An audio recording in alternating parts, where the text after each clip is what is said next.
Hello friends, मी अल्पिता आणि स्वागत असं तुमचं माझ्या नवीन व्हिडिओमध्ये. माडावरनं थोडेसे नारळ भेटले, तर आता मी ते नारळ मशीनवरती सोलतोय.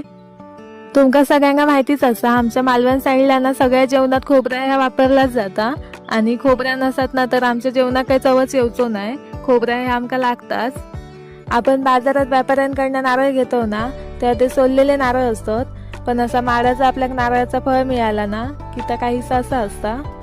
माका काही एवढे सोलूक जमत नाही, कारण आमचे काही जास्त माड नाही असत. जास्त करून नारळ असतील तर पप्पाच सोलतात, पण मी आता बघते माका जमतात काय. पप्पांनी माका सांगितल्यानी तसे मी नारळ सोलूचा प्रयत्न केलाय आणि हळूहळू माका सगळेच नारळ सोलूक जमले. म्हणजे तसे मी सोलायचे नारळ, पण माका तेवढे काही जमायचे नाही. पण आज मी पहिल्यांदा एवढे सगळे नारळ सोलले.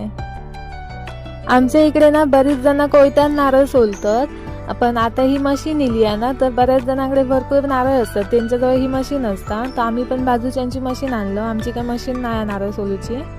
माडाचं झाड आपल्याला किती देता ना, म्हणजे माडाच्या झाडाचा आपल्याला केवढं वापर होता की त्याची जी चुलटं असतात ती आम्ही चुलीक वापरतो सुकलेली. आता या फळ असा नारळाचा, ह्याची जी सोलना निघतली ती पण सुकवून आम्ही चुलीक वापरतलो.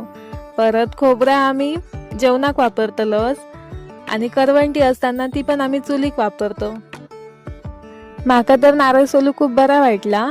तुमका कोणा कसे नारळ सोलूक आवडतात तर माका नक्की सांगा.